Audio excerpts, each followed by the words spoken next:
ಎಲ್ಲರಿಗೂ ನಮಸ್ಕಾರ. ಸನಾತನ ಕಥನಕ್ಕೆ ಸ್ವಾಗತ. ನಾನು ಸೌಮ್ಯ ಕೃಷ್ಣ ಹೆಗ್ಡೆ. ಮಾಯೆ ಆಧ್ಯಾತ್ಮಿಕ ಪ್ರಪಂಚದಲ್ಲಿ ಬಹಳಷ್ಟು ಚರ್ಚೆಗೆ ಗ್ರಾಸವಾಗಿರುವಂತಹ ಪದ ಅಂತಂದ್ರೆ, ಕಾನ್ಸೆಪ್ಟ್ ಅಂತಂದ್ರೆ ಅದು ಮಾಯೆ ಅಥವಾ ಡಿಲ್ಯೂಷನ್. ಇಡೀ ಪ್ರಪಂಚವೇ ಅಥವಾ ಇಡೀ ಬ್ರಹ್ಮಾಂಡವೇ ಒಂದು ಮಾಯೆ. ಆ ಮಾಯೆಯಿಂದ ಹೊರಗಡೆ ಹೋಗೋದನ್ನೇ ಅಂದ್ರೆ ಆತ್ಮ ಏನು ಈ ಡಿಲ್ಯೂಷನಲ್ ವರ್ಲ್ಡ್ ಅಲ್ಲಿ ಟ್ರ್ಯಾಪ್ ಆಗಿದೆ, ಅದರಿಂದ ಹೊರಗಡೆ ಹೋಗೋದನ್ನೇ ನಾವು ಮುಕ್ತಿ ಅಂತ ಕರಿತೀವಿ, ಸಾಲ್ವೇಷನ್ ಅಂತ ಕರಿತೀವಿ. ಅದರಿಂದ ಹೊರಗಡೆ ಬಂದಾಗ ಮಾತ್ರ ಪರಮಾತ್ಮ ತಾನೇ ಅನ್ನುವಂತಹ ರಿಯಲೈಸೇಷನ್ ಆಗತ್ತೆ ಅನ್ನೋದನ್ನ ನಾವು ಸಾಮಾನ್ಯವಾಗಿ ಹೇಳ್ತೀವಿ. ಇನ್ನೂ ಕೆಲವು ಜನ ಈ ಮಾಯೆ ಅನ್ನೋದನ್ನ ಎಷ್ಟು ಒಂಥರ ಬಿಚ್ ವರ್ಡ್ ತರ ಯೂಸ್ ಮಾಡ್ಬಿಟ್ಟಿದ್ದಾರೆ ಅಂತಂದ್ರೆ, ಇದೊಂಥರ ಕೆಟ್ಟದ್ದು, ಇದ್ರೊಳಗಡೆ ಇದ್ವಿ ಅಂತಂದ್ರೆ ಅಥವಾ ಇದರಲ್ಲಿ ಕ್ಯಾರಿಡ್ ಅವೇ ಆಗ್ಬಿಟ್ವಿ ಅಂತಂದ್ರೆ ಜೀವನ ಎಲ್ಲ ವೇಸ್ಟ್ ಅನ್ನೋ ಥರದಲ್ಲಿ ಅದನ್ನ ನೆಗೆಟಿವ್ ಆಸ್ಪೆಕ್ಟ್ ಅಲ್ಲಿ ಪೋರ್ಟ್ರೇ ಮಾಡಿದ್ದಾರೆ. ಆದ್ರೆ ಇವತ್ತಿನ ಸನಾತನ ಕಥನದ ಎಪಿಸೋಡ್ನಲ್ಲಿ ಮಾಯೆ ಅಂತಂದ್ರೆ ಏನು ಅನ್ನೋದನ್ನ ಒಂದು ಕಥೆಯ ಮೂಲಕ ಅರ್ಥ ಮಾಡ್ಕೊಳ್ತಾ ಹೋಗೋಣ. ಹಾಗೆ ಮಾಯೆ ಅನ್ನೋದ್ರ ಸಿಗ್ನಿಫಿಕೆನ್ಸ್, ಮಹತ್ವ ಏನು ಅಂದ್ರೆ, ಇವಾಗ ಇಡೀ ಬ್ರಹ್ಮಾಂಡದಲ್ಲಿ ಒಂದು ಡಿಲ್ಯೂಷನ್ ಅನ್ನ ಈ ಸೃಷ್ಟಿಕರ್ತ ಅನ್ನುವಂಥವ್ನು ಇದ್ದಿದ್ದೇ ಹೌದಾದ್ರೆ ಅದನ್ನ ಕ್ರಿಯೇಟ್ ಮಾಡಿದ್ದಕ್ಕೆ ಒಂದು ಉದ್ದೇಶ ಇರಬೇಕಲ್ವಾ. ಸುಮ್ಮನೆ ಲಾಜಿಕ್ ಇಲ್ಲದೆ ಏನನ್ನು ಮಾಡೋಕೆ ಸಾಧ್ಯ ಇಲ್ಲ. Everything has a meaning, but we don't know that. ನಾವು ಇದೆಲ್ಲ ಮಾಡ್ತಾ ಇರೋದು, ಈ ಆಧ್ಯಾತ್ಮಿಕತೆ, ಫಿಲಾಸಫಿ, ಸೈನ್ಸ್, ಇದೆಲ್ಲದೂ ನಮ್ಮ ಪ್ರಯತ್ನ ಏನು ಅಂತಂದ್ರೆ ನಂಗೆ ಗೊತ್ತಿಲ್ಲದೆ ಇರೋದನ್ನ ಗೊತ್ತು ಮಾಡ್ಕೋಬೇಕು ಅನ್ನುವಂಥ ಕ್ಯೂರಿಯಾಸಿಟಿ ಮೈಂಡ್ ಸೆಟ್. ಹಾಗೆ ಯಾರು ಇದರ ರಿಯಲೈಸೇಷನ್ ಅನ್ನ ಪಡ್ಕೊಳ್ತಾರೆ ಅಂಥವರಲ್ಲಿ ಬಹಳಷ್ಟು ಜನರಿಗೆ ಬೇರೆಯವರಿಗೆ ಇದನ್ನ ಹೇಳುವಂತಹ ಆಸಕ್ತಿಗೆ ಇರೋದಿಲ್ಲ, ಅಥವಾ ಈ ಪ್ರಪಂಚದ, ಈ ಭ್ರಮಾಲೋಕದ, ಈ ಮಾಯಾ ಜಗತ್ತಿನ ಮೋಹ ಅನ್ನುವಂಥದ್ದೇ ಅವರಿಗೆ ಇರೋದಿಲ್ಲ. ಹಾಗಾದ್ರೆ ಮಾಯೆ ಅಂತಂದ್ರೆ ಏನು? ಒಂದು ಪೌರಾಣಿಕ ಕಥೆ ಇದೆ. ಆದ್ರೆ ಈ ಪೌರಾಣಿಕ ಕಥೆಗೆ ಬೇರೆ ಬೇರೆ ವರ್ಷನ್ಸ್ ಇದೆ. ಅಂದ್ರೆ ಸುಮಾರು ಜನ ಸುಮಾರು ರೀತಿಯಲ್ಲಿ ಘಟನೆಗಳನ್ನ ಅಥವಾ ಕೆಲವೊಂದಷ್ಟು ಎಳೆಗಳನ್ನ ಬೇರೆ ಬೇರೆ ರೀತಿಯಲ್ಲಿ ಹೇಳ್ತಾರೆ. ಆದ್ರೆ ಇವತ್ತಿನ ನಾನು ಸನಾತನ ಕಥನದ ಎಪಿಸೋಡ್ನಲ್ಲಿ ನನಗೆ ಆ ಕಥೆಯಲ್ಲಿ ಯಾವುದು ಕನ್ವೀನಿಯಂಟ್ ಅಂತ ಅನಿಸ್ತು ಅದನ್ನ ನಿಮ್ಮ ಮುಂದೆ ಶೇರ್ ಮಾಡ್ಕೊಳ್ತಾ ಹೋಗ್ತೀನಿ. ಹಾಗೆ ಈ ಕಥೆಯಲ್ಲಿ ಬರುವಂತಹ ಕ್ಯಾರೆಕ್ಟರ್ ಅನ್ನುವಂಥದ್ದನ್ನ ನೀವು ಕೇವಲ ಒಬ್ಬ ದೇವರ ಭಕ್ತ ಅಂತ ಕೇಳಿಸ್ಕೊಳ್ಳೋದೆ ಒಂದು ಉದ್ದೇಶ ಏನು ಅನ್ನೋದ್ರ ಬಬಲ್ ಅನ್ನ ಅರ್ಥ ಮಾಡ್ಕೊಳ್ಳುವಂತ ಪ್ರಯತ್ನವನ್ನ ಮಾಡಿ. ಓಕೆನಾ? ಈ ಕಥೆ ಯಾರ ನಡುವೆ ಇರುವಂತದ್ದು ಅಂತಂದ್ರೆ, ಮಹಾವಿಷ್ಣು ಹಾಗೂ ಅವನ ಪರಮ ಭಕ್ತ ನಾರದ ಮುನಿಗಳು. ಅವರಿಬ್ರು ಒಂದ್ ದಿವಸ ಹಿಂಗೆ ವಾಕ್ ಮಾಡ್ತಾ ಹೋಗ್ತಾ ಇರ್ತಾರೆ. ಆವಾಗ ನಾರದನಿಗೆ ಒಂದು ಪ್ರಶ್ನೆ ಎದುರಾಗತ್ತೆ. ಹಂಗೆ ಅದನ್ನ ಮಹಾವಿಷ್ಣುವಿನ ಹತ್ರ ಹೇಳ್ತಾನೆ. ನಾರಾಯಣ, ನನಗೆ ಕೆಲವು ಸತಿ ಈ ಮನುಷ್ಯರನ್ನ ನೋಡಿದ್ರೆ ಅಥವಾ ಸಕಲ ಜೀವಗಳನ್ನ ನೋಡಿದಾಗ ಒಂದು ಬೇಜಾರಾಗತ್ತೆ. ಇವ್ರೆಲ್ಲರೂ ಕೂಡ ನಿನ್ನದೇ ಅಂಶ, ನಾವೆಲ್ಲರೂ ಒಂದೇ ಪರಮಾತ್ಮನ ಅಂಶ. ಹಂಗಿದ್ರೂ ಕೂಡ ಈ ಮಾಯಾಲೋಕದ ಸುಖ, ದುಃಖ, ನೋವು, ಮತ್ತೊಂದು ಮರದೊಂದು, ಹಿಂಗಿದ್ ಎಲ್ಲರಲ್ಲಿ ಯಾಕೆ ಕಳೆದು ಹೋಗ್ತಾರೆ ಅನ್ನೋದು ನನಗೆ ಅರ್ಥನೇ ಆಗೋದಿಲ್ಲ.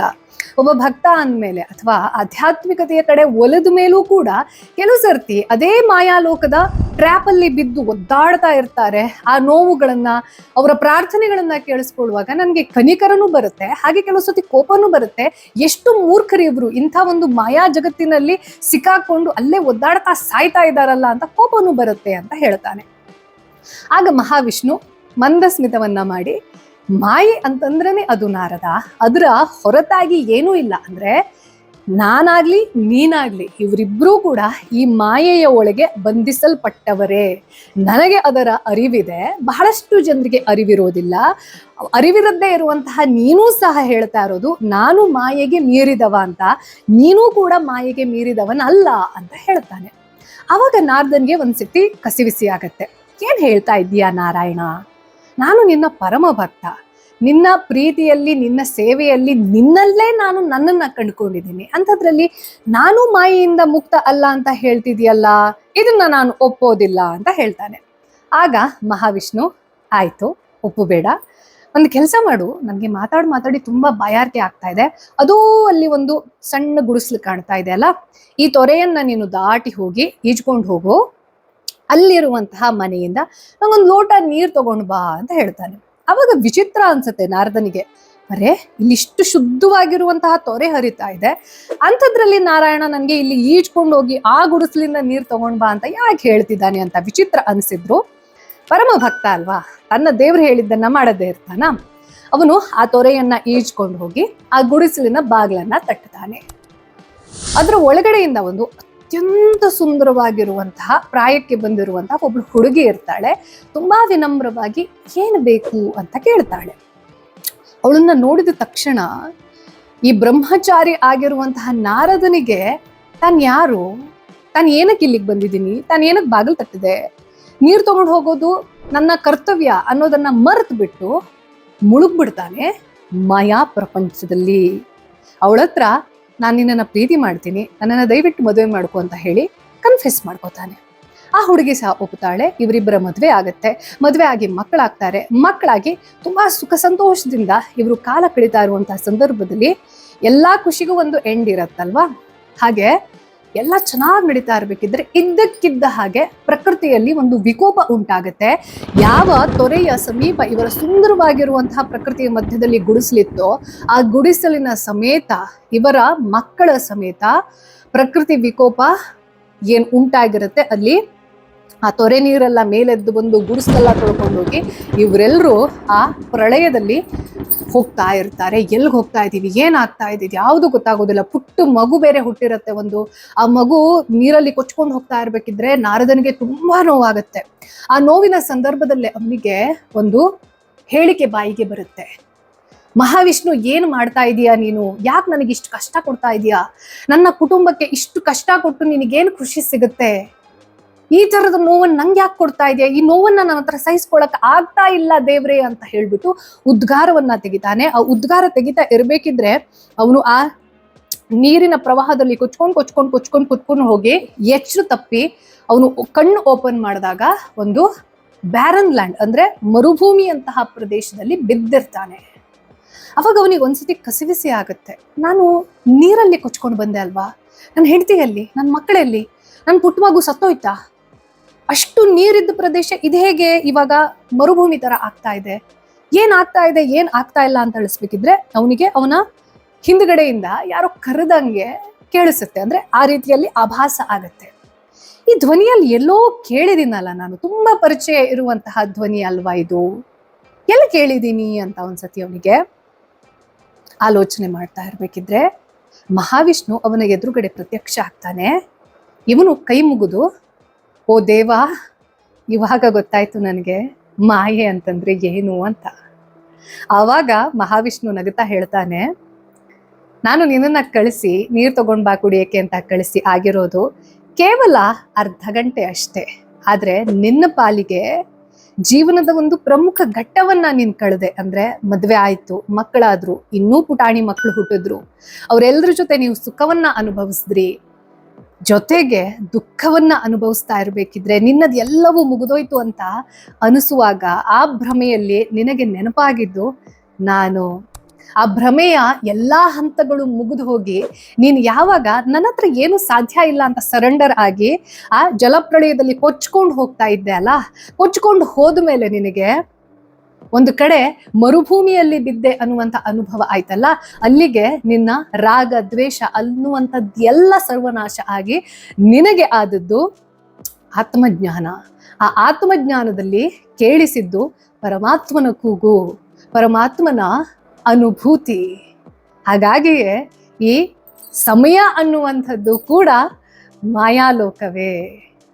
ಆವಾಗ ನಾರದ ಹೇಳ್ತಾನೆ, ಈ ಮಾಯಾಲೋಕ ಕೆಟ್ಟದ್ದು ಅಂತ ಹೇಳಲ್ಲ, ಒಳ್ಳೇದು ಅಂತ ಹೇಳಲ್ಲ, ಇದ್ರನ್ನ ಯಾವುದೇ ಪರಿಭಾಷೆಯಲ್ಲಿ ನಾನು ಹೇಳೋಕೆ ಅಥವಾ ಅದ್ರ ಬಗ್ಗೆ ಡೆಫಿನೇಷನ್ ಕೊಡೋಕೆ ಇಷ್ಟಪಡೋದಿಲ್ಲ. ಆದ್ರೆ ಏನೇನನ್ನ ನಾನು ಅನುಭವಿಸಿದೆ ಅದನ್ನ ನಿಜವಾಗ್ಲೂ ಕೂಡ ಮರೆಯೋಕೆ ಸಾಧ್ಯ ಇಲ್ಲ. ಆ ಅನುಭವ ಅನ್ನುವಂಥದ್ದು ನನಗೆ ಒಂದು ರೀತಿಯಲ್ಲಿ ಪುನರ್ಜನ್ಮವನ್ನ ಕೊಟ್ಟು, ಅಂದ್ರೆ ನನ್ನೊಳಗಡೆ ಒಂದು ನವಚೇತನವನ್ನ ಸೃಷ್ಟಿ ಮಾಡ್ತು.